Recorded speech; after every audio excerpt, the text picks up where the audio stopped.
3. Halo semua. Perkenalkan, kami dari kelompok 1. Di sini kami akan memperkenalkan diri kami masing-masing.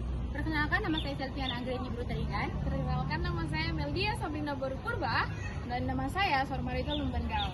Dan nama saya Erika Pintu-Malau. Nah, di sini kami akan membahas tentang sistem gerak pada tumbuhan.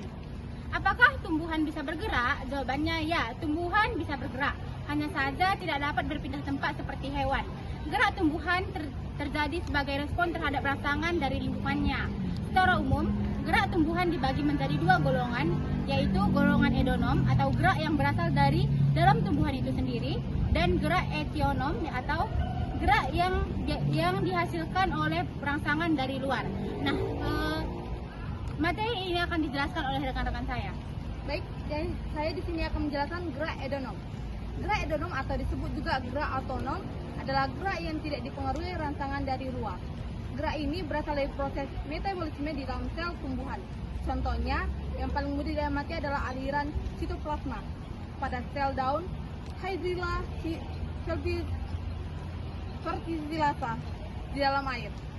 Selain itu, ada juga gerak higrokopis, gerak yang disebabkan oleh perubahan kadar air pada jaringan tumbuhan. Contohnya, biji polong-polongan yang terbuka saat kering dan Spogarium pakis yang membuka untuk melepas spora.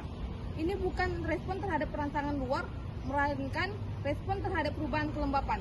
Akan dilanjutkan oleh rekan saya. Nah, yang selanjutnya itu ada gerak eksionom. Jadi gerakan eksionom itu adalah gerakan karena ada rangsangan dari luar.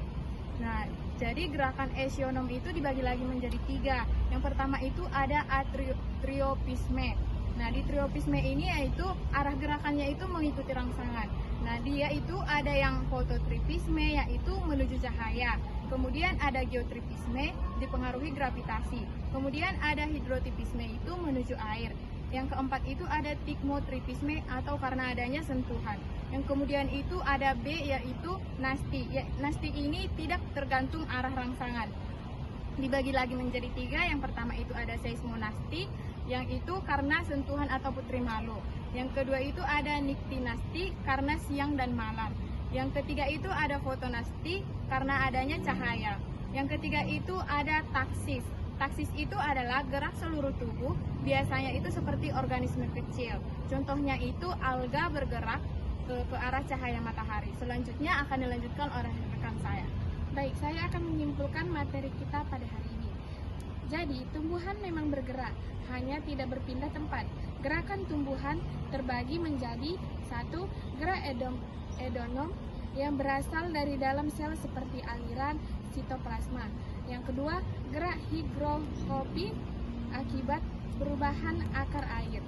Dan yang terakhir, gerak etionom yang meliputi tropisme, nasti, dan taksis sebagai respons terhadap rangsang luar.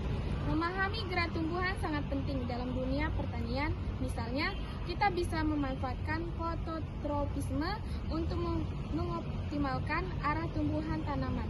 Di bidang bioteknologi, respons tumbuhan terhadap lingkungan menjadi dasar penelitian yang menarik. Demikian dari presentasi dari kelompok kami. Terima kasih sudah menyimak. Sampai jumpa. Dadah.